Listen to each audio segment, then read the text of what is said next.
Hey homies, what's up? Ryan Wynn here with Late Night Inks.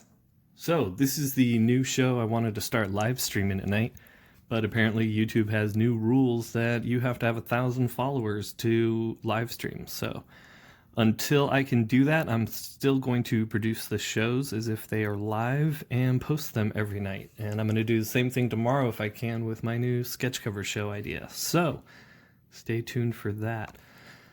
All right, Late Night Inks. What I have here is a commission, a Daredevil versus the Hand commission.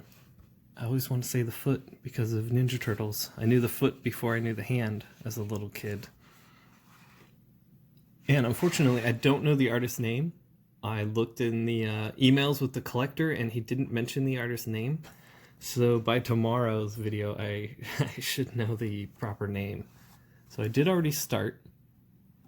Did this a couple weeks ago before all the nonsense went down, and I haven't really had time to really focus on it, and now I'm going to. Excuse me while I drink some water. All right, the other thing we're working on this week is Hammerella. Kind of started out as a joke character that was Monica Rambeau taking over the Hammer of Thor, and then I was like, you know what?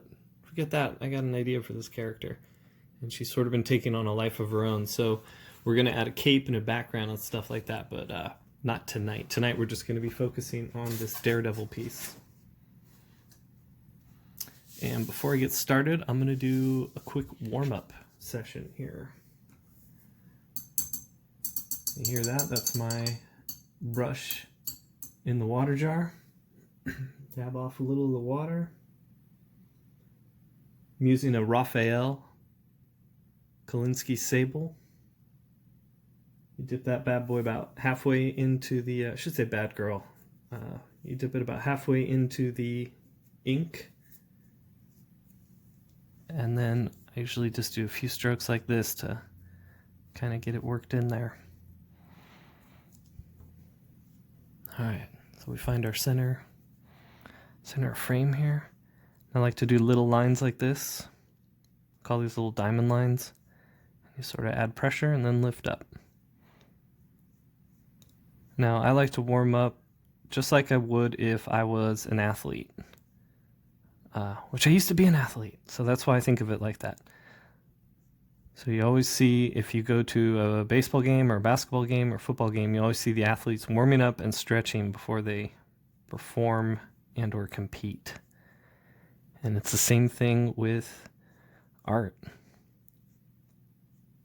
It's a slightly physical activity.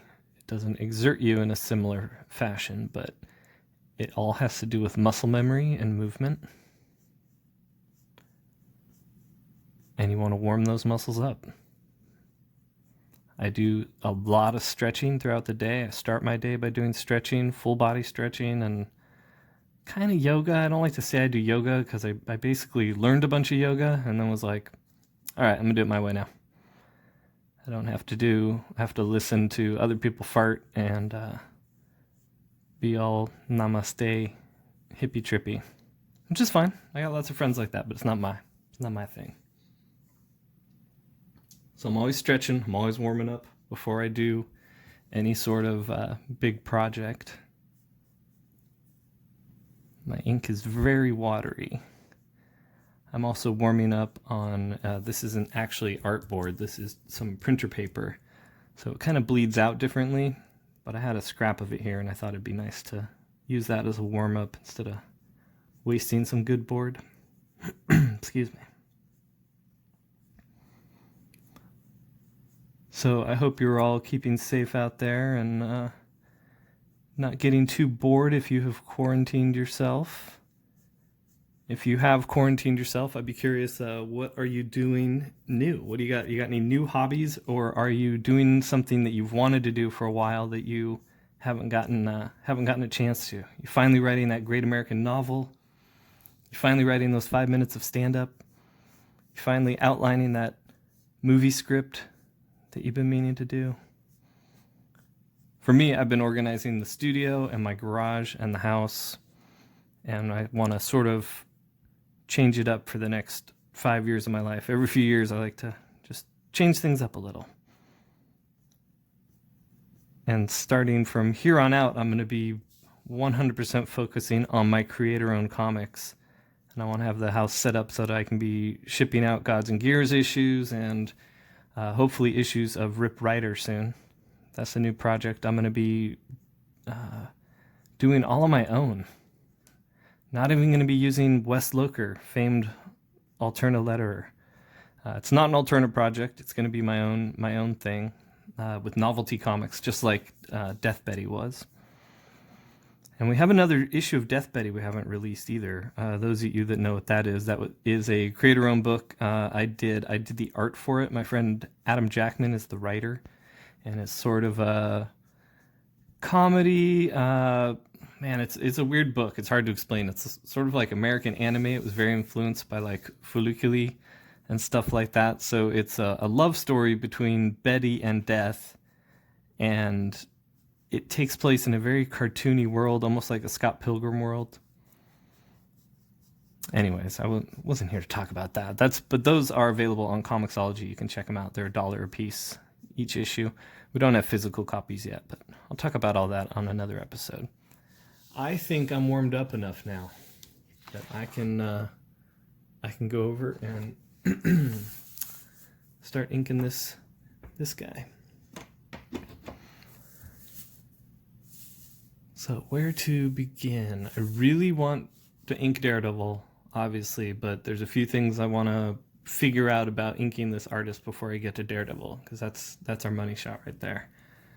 So I'm thinking I want to start with this guy. He's not so consequential. I don't want to start with this guy because I want to go in and fix some of his apparel. He looks like he's wearing Dickies, not ninja pants.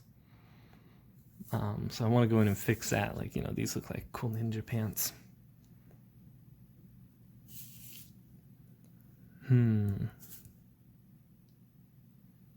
All right, we're going to go in on this guy. All right, brushing the ink.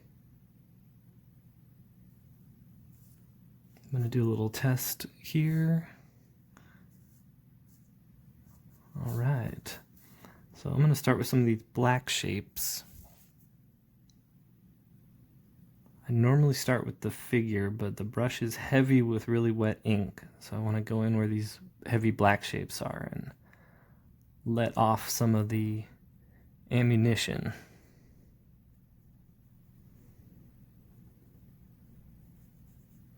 Yeah, it's really wet. I'm using a Koh-i-Noor Universal ink.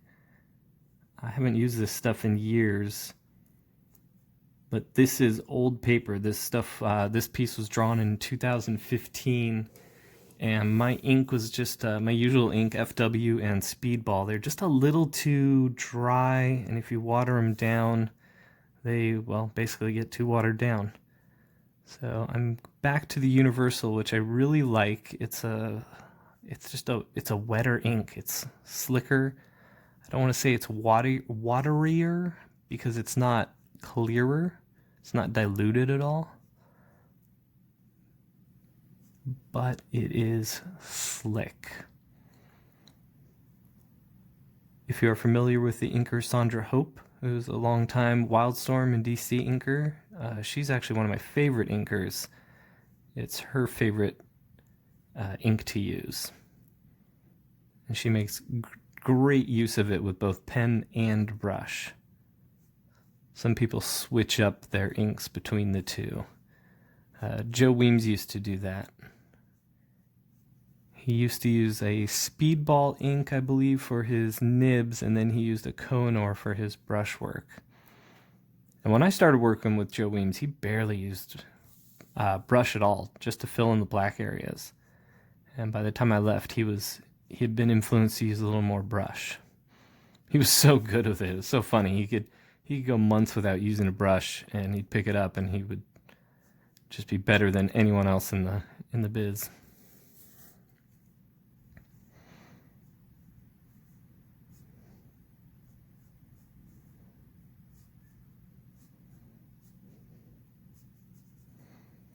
Yeah, I'm liking the way this is looking. I'm getting some decent angular lines.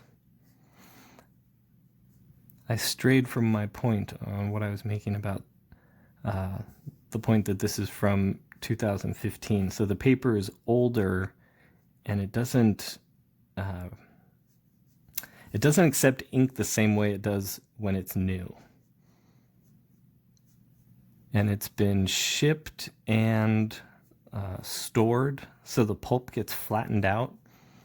These are all the little things you don't think about when you're young and coming up. But years and years and years of experience, I've learned all this stuff. So yeah, the pulp gets flat, and then it's almost like inking on a grainy plate. That doesn't sound appealing for anything. A grainy plate. All right, well, looks like I'm doing part of the hand. I was gonna save hands for pen and nib.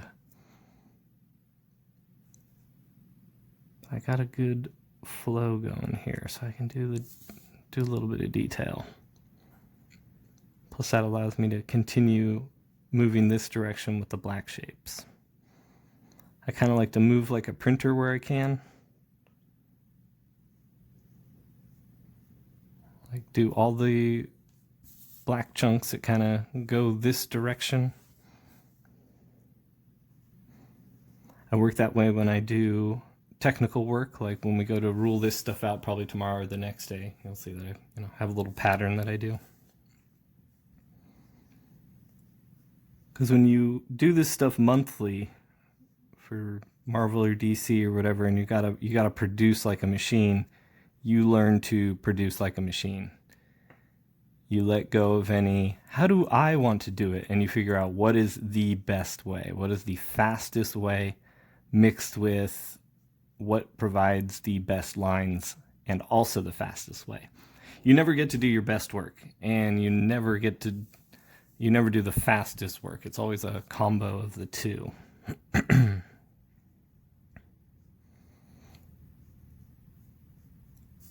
All right, the ink load is lightened up enough where I can do a few outlines here.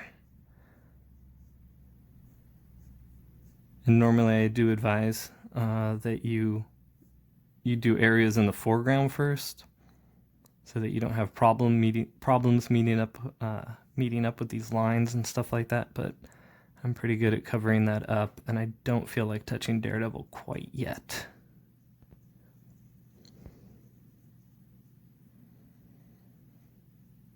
I had been planning on doing this live, so I keep looking at my phone, which is my camera, to see if anyone's joined the chat or has a question. I guess that's a good habit.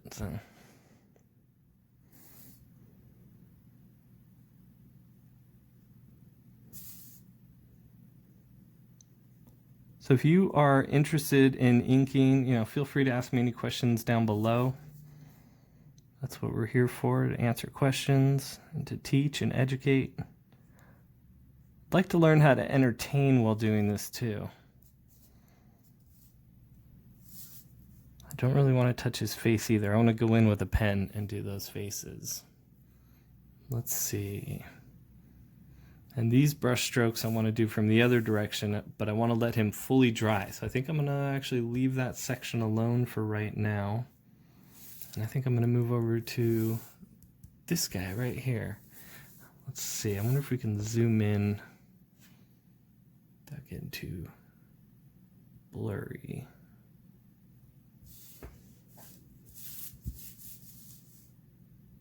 Let's see if that works. I'm going to load a little more ink on the brush.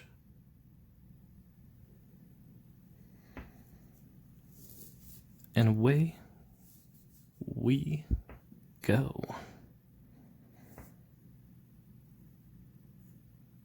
All right, so another thing I want to know, what are you guys watching? I tend to actually like watching YouTube a lot more. Somebody on Twitter the other day asked what shows we've been watching, and I was the only one that had a list of YouTube shows. And my favorite shows on YouTube, I really like Cobra Kai. It's a little bit cheesy, but it's really fun, and it's really well made. And it feels I don't know. It's such a perfect continuation from the first couple movies.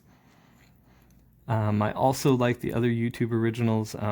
Impulse is really good, almost like a superhero. Well, it's I don't know if I want to call it superhero, but it's a powered show. People have powers, but it's done completely different than anything else that's out there, and it's really well made and really well acted.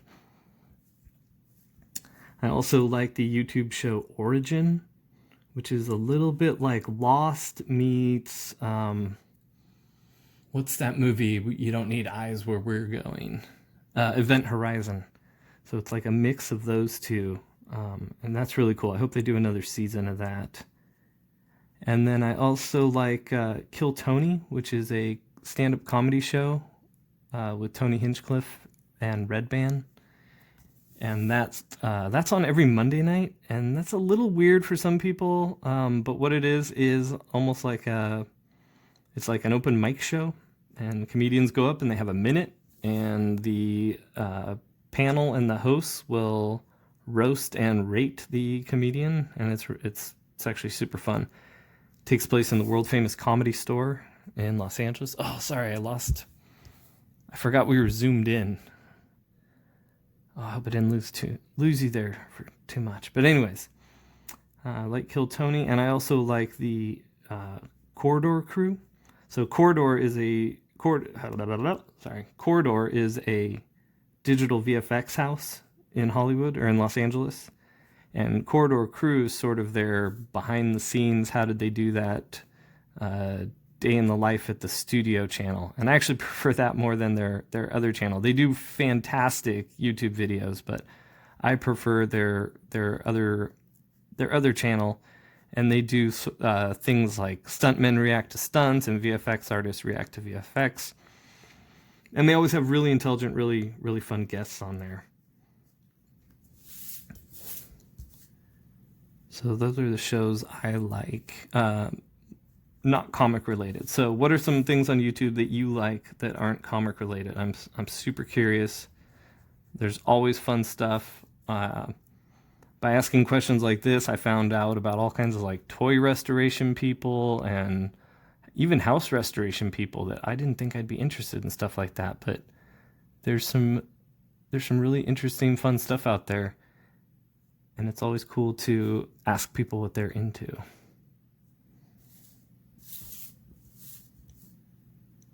All right, I'm actually having fun on this piece. I'm only going to go for a few more minutes, as I want to make this a more regular occurrence, and they don't have to be really long videos or long live streams. And again, I lost us there. I'm going to zoom back out. Hopes that I don't do that again. All right, so that's all wet. We're going to jump over to this guy now. So I'm going to do like a little thick to thin. And then here where that cloth folds, I'm going to go kind of thick on there. Nice soft line. This is a brand new Raphael brush. I love these brushes, and this one in particular is really producing lines that are making me happy.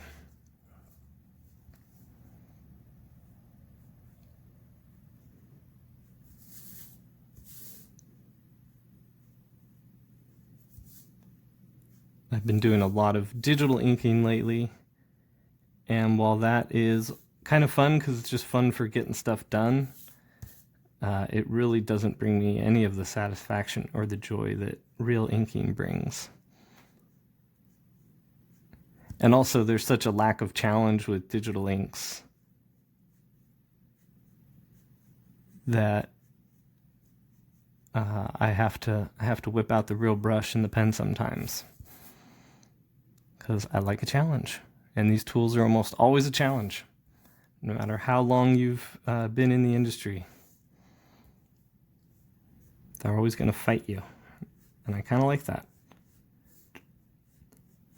Depends on everything depends on the board, the brush, the fluidity of the ink, the weather. You know, the humidity can make a huge difference. I've gotten boards from people in Florida and Oregon, things like that. And man, their boards are pulpy and moist. Ugh. All right, we've got a long line here. I'm gonna go thick to thin to thick. I'm gonna whip over it to clean it up a little.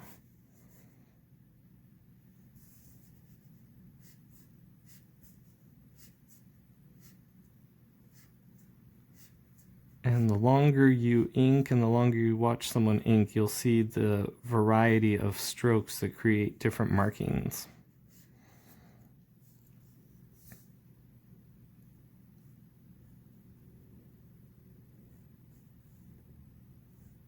Sometimes we whip the wrist. Sometimes we move it in a chunky fashion like this to create a more angular effect. And here I'm going to lower the angle of the brush so that more of the brush is touching the paper at once. So go like that, sweep across. And then I'll clean up that edge.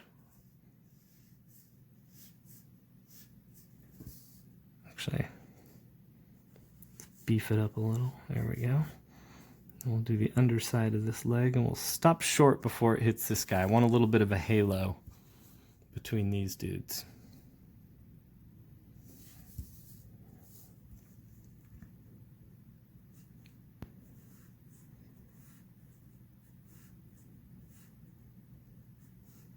Yeah, I'm really excited to get to my Hammerella piece. It's such a fun, dorky idea. I don't know if I'm going to make a comic of her. That's not a priority right now. My priorities are Gods and Gears and Rip Rider. Rip Rider is going to be a fun series. I'm handling all the chores on it, from writing to penciling, inking, coloring, lettering. There won't be much lettering as it's one character and he's stranded on a distant planet. It's the story of a futuristic professional surfer that is scouting a planet in a distant galaxy and gets stranded there.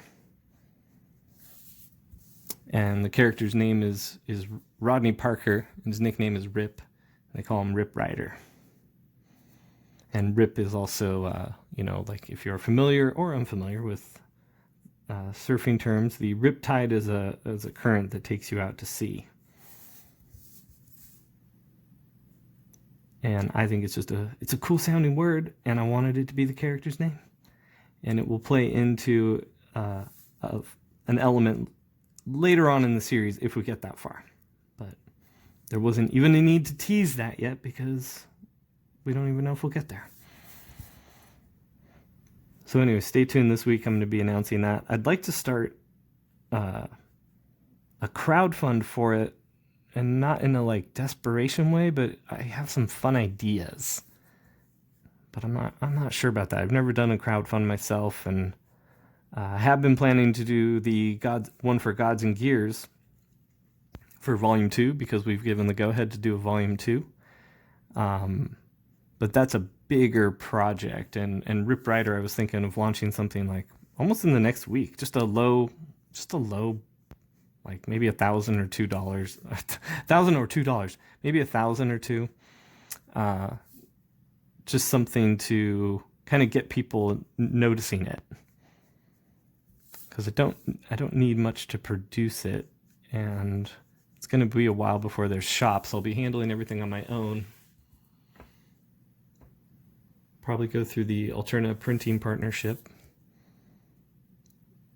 All right, filling in the black area here. Loaded up the brush and didn't bother to form a nice tip on it yet because we're just going to be kind of bearing down. When I say bearing down, we're not smashing the brush.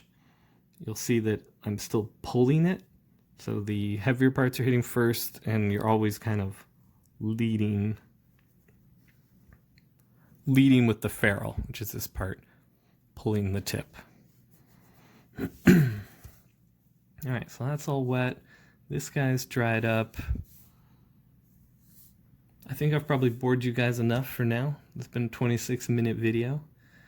If you want to see me do more of this and you want to see me do it live, I'm gonna need to get more followers. So I need to produce some awesome content, and you guys need to help me get followers. So let's do that. And tomorrow night I will do more of this, and tomorrow night we'll work on Hammerella as well. So until then, take care of yourselves, take care of each other, and take it easy.